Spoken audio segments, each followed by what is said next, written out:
Greetings all, Harry Nick here, back again on the Star Wars Legion page for the FFG website because we have yet another reveal article today. This is the Rebel Strike Team, otherwise known as Rebel Commandos. These look awesome. Let's scroll down to the spread and take a look at what these guys have to offer. So first up, most notably, these guys are the first unit that are special forces in Star Wars Legion. These are not core units.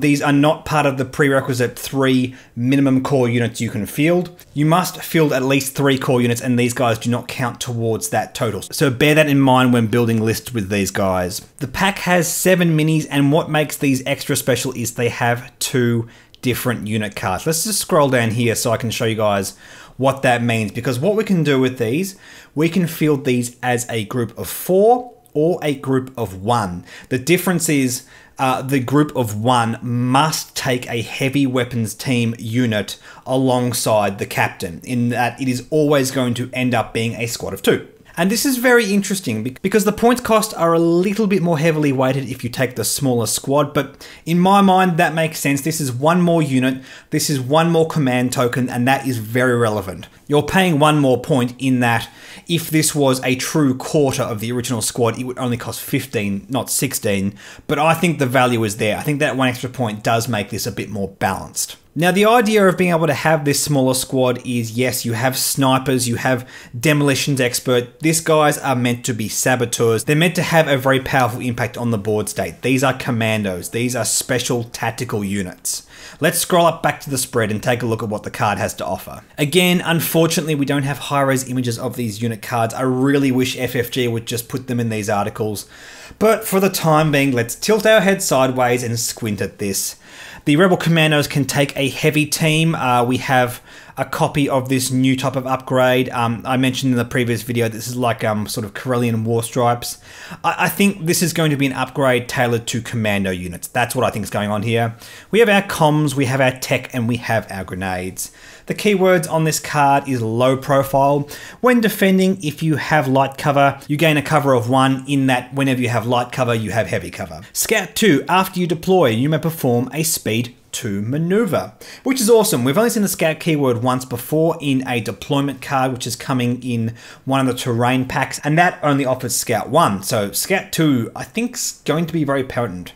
It basically means that these guys are going to deploy in potentially a very annoying spot for your opponent, and that's going to be very relevant when we talk about the special units in this squad. We also have Sharpshooter 1. When performing a ranged attack, reduce the defender's cover by 1.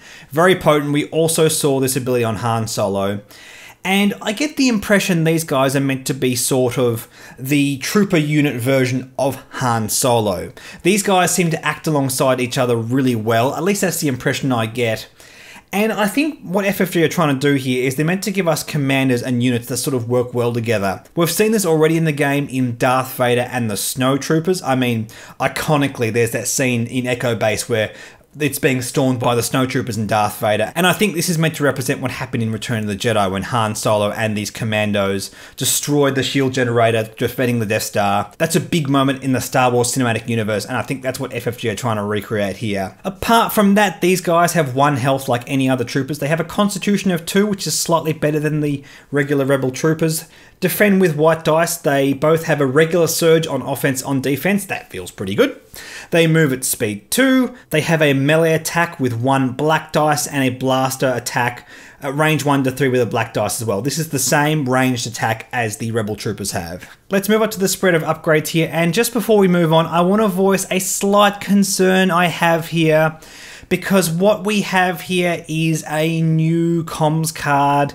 And I spoke before about this. I don't want this game to turn into X-Wing where you have to buy all these new upgrades, have to buy all these new expansions to get access to these new upgrades.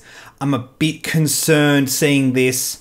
It's another generic comms upgrade. I mean, obviously there's a great chance that yes, this will be mirrored in whatever Imperial pack comes in this wave also.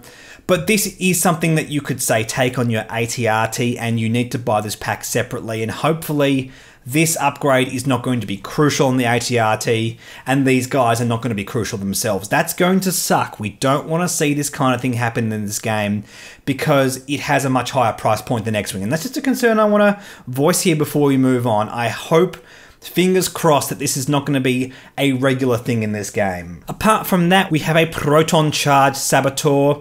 This is mentioned in the article, but we don't have this revealed. This is some kind of bomber or bomb specialist that can attach bombs to vehicles, I'm guessing, or maybe something to do with mission objectives. That correlates here to these bomb tokens, and that's going to be interesting. We have a tech slot, and we have this guy here, which is the second heavy trooper, and we know that that's going to be a sniper trooper. Again, we don't have that revealed properly. We don't know what the stats on that card's going to be, but I'm willing to bet that that's going to be this Mon Cala character, who looks awesome, by the way. That's a nice looking mini.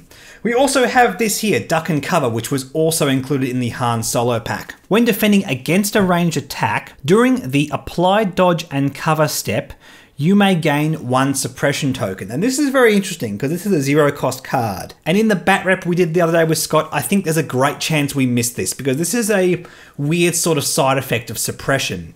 When your unit is suppressed, you increase their cover by a factor of 1, meaning there is a little bit of upside to getting suppression. So you have the option when defending to get suppression as a way to exploit that kind of upside. I mean, it's risky. If you get overly suppressed, you could force your unit to flee the battlefield, and that feels really, really bad. But there is that upside getting the extra cover. And I think having that dynamic choice is only going to be a good thing. I mean, look, at the end of the day, you're going to take that. It's free. It's the only card available in this slot. And you always have the choice not to use it. I just think it's interesting that they're sort of giving you the option to take suppression. I think that's going to wreck a lot of people when they don't use it carefully. And yes, this is the Rebel Commandos. I think this is going to be interesting simply from the point of view of how it fits into a squad. It looks like we're going to have to take away the slot from an AT-RT, maybe get rid of the Snowspeeder, field 2 of these instead. It's going to be interesting to see how they balance out. Because it's 60 points, it's just a little bit more than a regular Rebel Trooper squad. However, this does not count towards your core units. And it basically means you're going to have to allocate slots that may have gone to support or heavy slots instead in order to field this. I think that's going to be really interesting. I like the way these guys sit alongside Han Solo. But for the meantime, guys, thank you for watching. Like and subscribe. Like us on Facebook. Follow me on Twitter. And I will catch you later.